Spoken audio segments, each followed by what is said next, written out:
I fear not the dark itself, but what may lurk within it. Welcome to Lurk, bringing you creepy, strange, and bone-chilling stories, with your host, Jamie Jackson.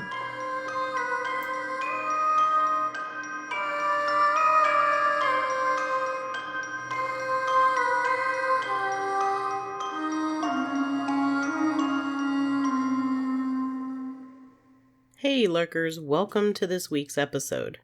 I want to apologize because I said that this episode was going to come out this past Saturday, and I ended up having a pretty nasty cold. I did not have COVID, and I think it sucks that everybody has to qualify their illnesses now. But there's just some sort of creepy, crappy cold crud going around, and started with my husband and he gave it to me. I didn't completely lose my voice, but I sounded pretty rough there for a couple of days. And I spent most of my New Year's time off sleeping or laying on the couch.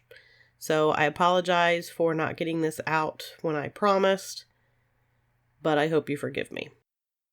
Also, I just realized today the list for the January top 10 paranormal podcasts came out, and Lurk has made it to number 1 again. I am completely humbled. I have no idea how I have managed that. I know in the past I've really kind of pushed to get people to vote, and I made it to, I think, number 2, but I never made it to number 1. And I made it without really a whole lot of campaigning to get it done. So if you voted for Lurk in the top 10 paranormal podcast, thank you so much. I greatly appreciate it. And I hope I am able to continue delivering paranormal stories that you enjoy. And if you have any suggestions for topics, if you have your own story you'd like to share, or if you have any suggestions in the form of constructive criticism, please feel free to email me at lurkpodcast@yahoo.com. So let's get on with the topic. As I said, this topic is ghostly ships. We've covered ghost ships in the past, and I mentioned that the term ghost ships can have 2 different meanings. One meaning of ghost ship is an actual ship that is found sailing without crew. It's completely devoid of any crew members at all. We covered that in the episode of the Mary Celeste and also the Carol Deering. Both of those were ghost ships that were actual ships without their crew. These stories are the other kind of a ghost ship, which is a ship that is a ghost or otherworldly. Because our first one that we're going to talk about is the El Caluche. This is kind of like a ghost ship, but it's also something quite different than a ghost ship. This ship is said to sail the waters off the coast of Chile. It always sails at night, and it tends to appear suddenly through fog and mist, and it's brightly lit. It's said that it is there to guard the waters, and it punishes anyone who brings hardship to the sea or any of the creatures that live in it. It goes by several different names: Ship of Magic, Ship of Fire, the Barracoichi. I think I said that right. I did not look up any pronunciations, so please forgive me. A lot of times when it's seen, it is accompanied by the sounds of chains, parties, and music. It's said to be a mesmerizing sight. It's able to pass through other vessels, and there are those who have claimed to have actually gone to parties on the ship. It must be some party you're having if you think you're partying on a ghost ship. I saw that movie. I don't think I want to party on a ghost ship. The El Caluche can disappear, and it's able to take on the appearance of whatever it desires so that it can't be seen.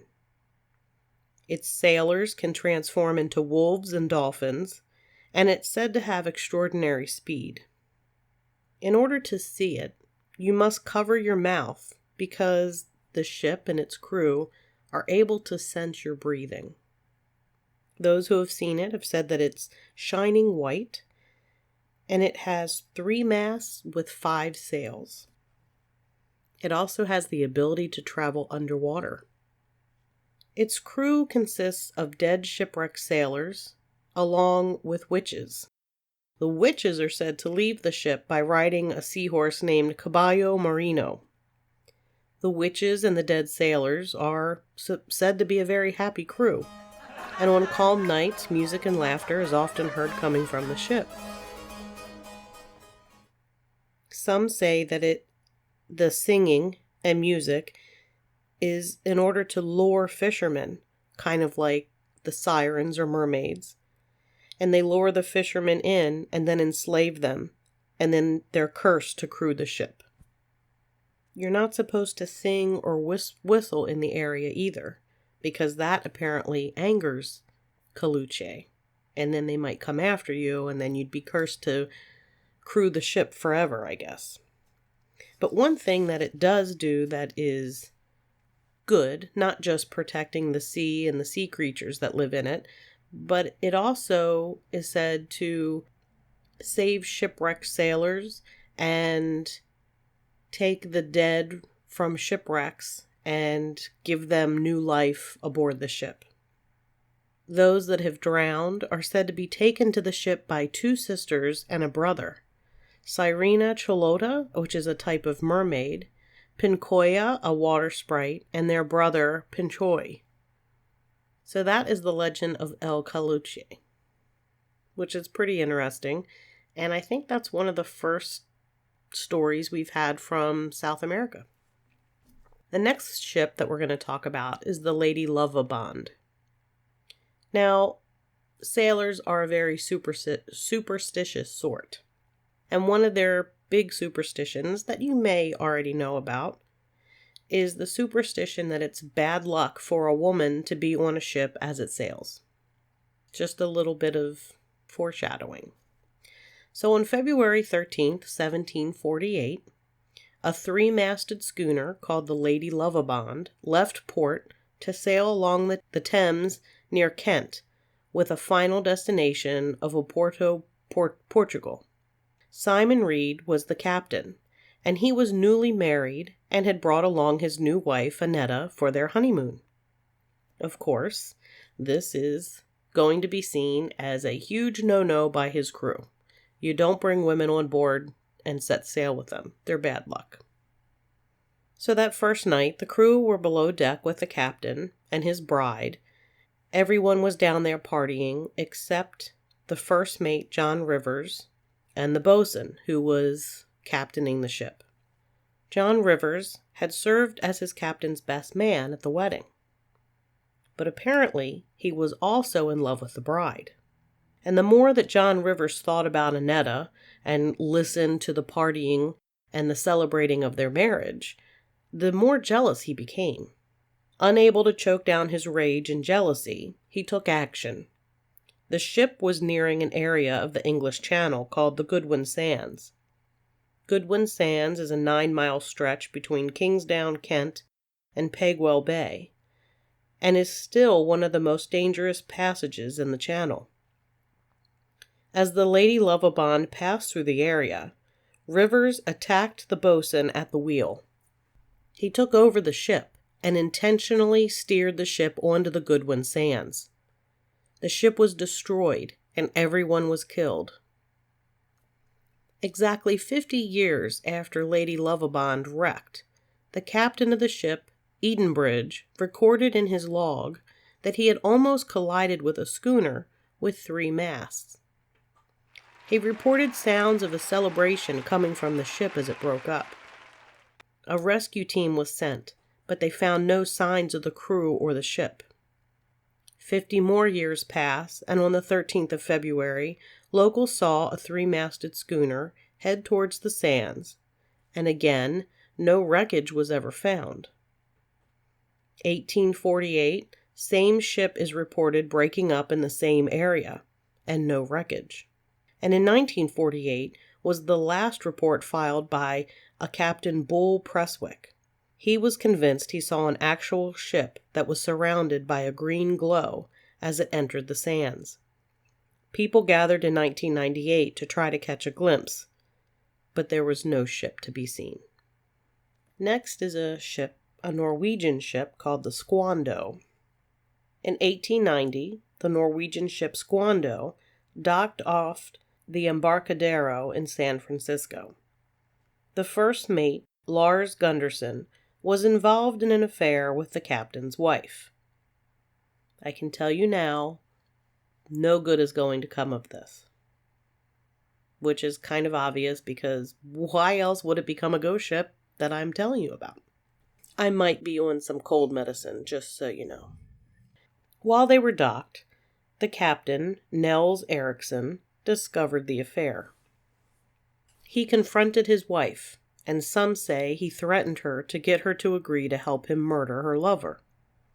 The wife plied her lover, Lars, with alcohol, and once he was drunk, she held his arms as her husband, the captain, chopped off the first mate's head with an axe. There are a couple of variations of the story. One has the captain summoning the first mate and chopping off his head with a sword in front of the unknowing wife. The other says there was no affair, that the first mate was obsessed and was stalking the wife, and that's why the captain killed him. I believe those two optional variations more than I do that the captain was able to convince his wife to hold the arms of the man she was sleeping with on the sly and watch while his head gets chopped off with an axe. Anyway, after he's killed, they toss his headless body into the San Francisco Bay, and they kept the head in a bucket in their room under the bed. Not long after the first mate's headless body was found in the bay, the police found the head, and the captain and wife were hung. The owners of the ship found a new captain, but he was killed shortly after by a mutinous crew. The subsequent two captains met similar fates, both discovered mysteriously murdered in their cabins. The ship, though, was cursed long before people were being murdered. During construction, several men were killed, and one of their widows cursed the ship. In 1893, the entire crew deserted the ship in Bathurst, New Brunswick, tired of all the ill fortune. It had a reputation as haunted and cursed, and it made it impossible for the owners to hire a new crew. The Norwegian consul finally stepped in and hired 2 watchmen to guard the ship until plans were finalized about what to do with it. The night watchman quit on the first night, fleeing in terror after running into a headless apparition, roaming the hallway in front of the captain's cabin. The next 6 watchmen all quit as well. Unable to hire workers, the owners were forced to demo the ship. Now it's seen on fog-shrouded nights. You can still make out the ghostly outline of the ship, sailing off the Embarcadero. But it's not the only ghost ship in San Francisco Bay. The other one is called the SS Tennessee, and it was a steamship. On March 6, 1853, late on a foggy night, the SS Tennessee got caught in the Golden Gate Strait, known for the deadly current. It ran aground on the rocks, carrying 500 passengers. A news article says, on March 6, 1853, lost in a dense fog and pushed north by a strong tide, the SS Tennessee missed the entrance to the San Francisco Bay and wrecked on Marin County Beach. Captain Edward Mellis was unaware that a powerful outgoing tide had pushed his ship up the shoreline 4 miles north of its intended entry into San Francisco Bay. By the time he was alerted, reversing course was too risky. The captain was able to beach the ship near a sandy stretch that's now known as Tennessee Cove. Because of his decision, all on board survived, and that included 25-year-old Levi Strauss. He was one of the saved passengers, and thank goodness he was, because we probably wouldn't have jeans today if he had died on that wreck. In November of 1942, the crew of the SS Kennison watched the SS Tennessee sail past them near the Golden Gate Bridge. The ship left a wake, but nothing registered on Kennison's radar.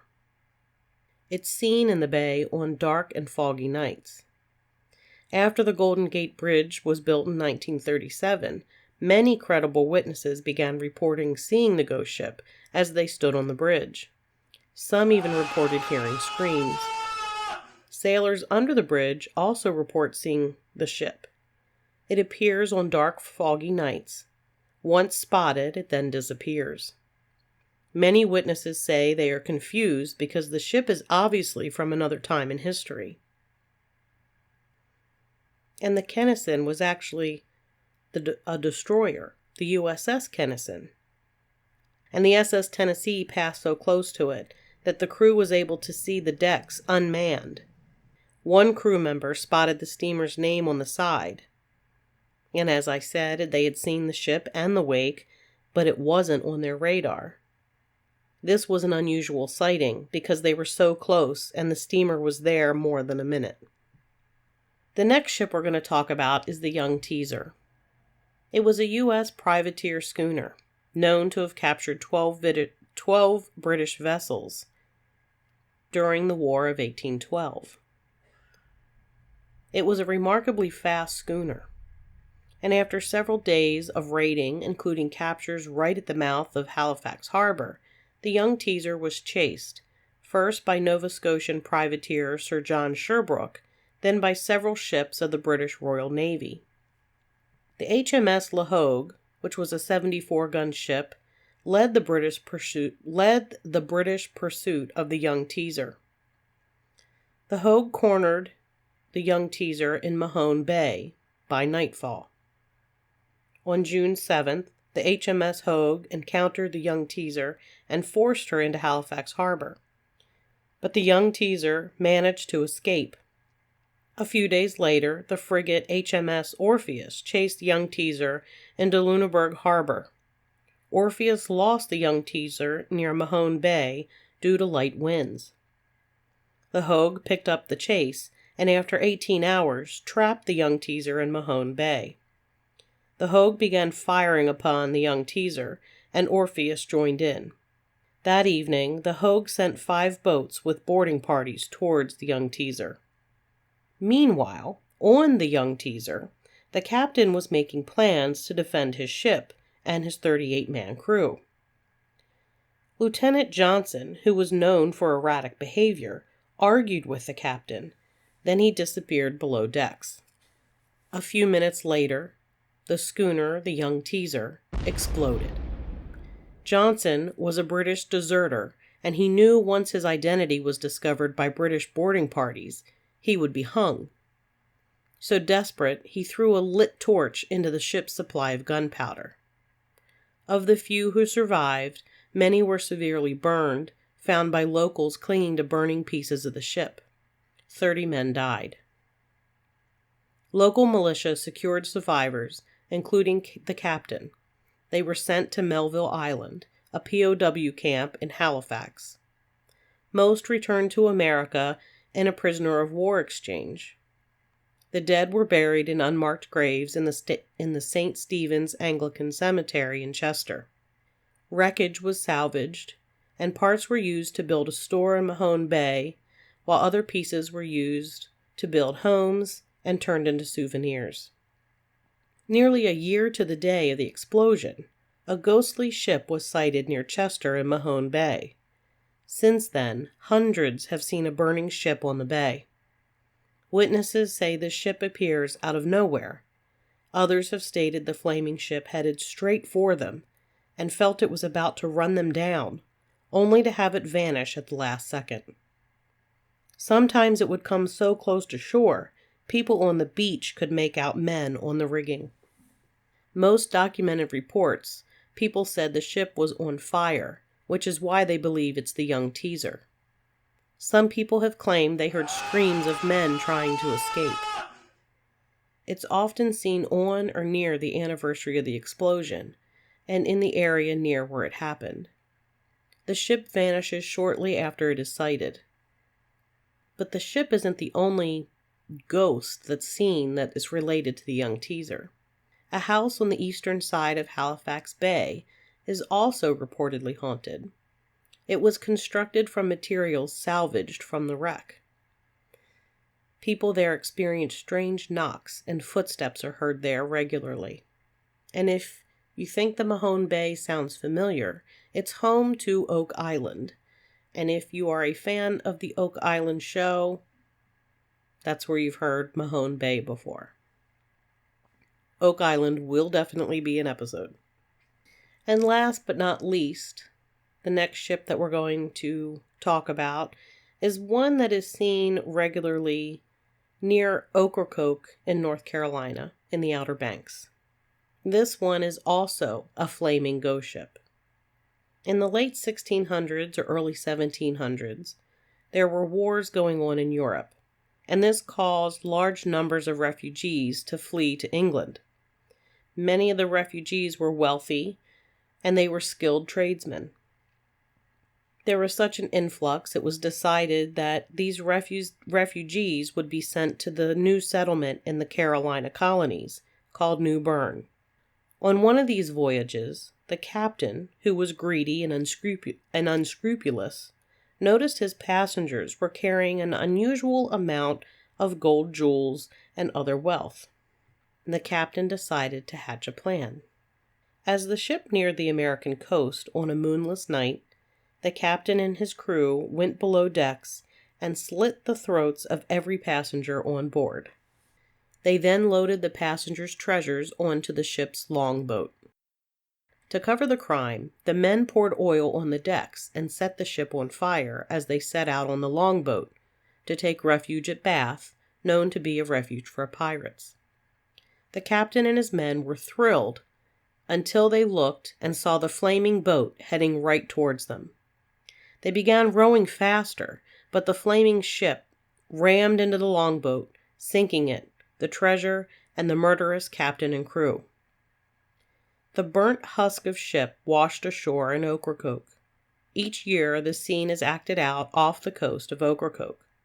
On the night of the September new moon, you can see the phantom ship sailing silently, engulfed in flames, before it disappears. That's going to do it for this episode. Again, I apologize for not getting it out quicker. I just thought it would be better for you to be able to understand what I was saying rather than sound like a croaking frog. And by croaking frog, I mean a frog that croaks and one that is dying, because that's kind of how I sounded some days. As always, you can find episodes of Lurk wherever it is that you listen to your favorite podcasts, or you can find us at lurkpodcast.com. There on the website, you'll find all of our episodes, along with the links to our social media accounts. I suggest you like or follow us on one of those. I would say that I am most active on Facebook, and then followed by Instagram. We do have a Facebook group. I encourage you to join. I really would like to get some good conversation started about the paranormal. Discuss episodes if you'd like. Bring up topics, whatever. Share funny ghost memes. We also have a YouTube channel if you prefer to get your podcast that way. So definitely subscribe there. I share the episode along with photos that are related to the topic. Don't forget, we have merch. We have t-shirts and sweatshirts and hoodies on the website lurkpodcastmerch.com. So consider getting some of that. If you have a minute, we would love it if you could give us a 5-star review and or vote for us in the Paranormal Podcast Top 10. You can find the links in the show notes. And if you have a friend and you like what you're hearing, please share the podcast with them. And until next time, keep lurking.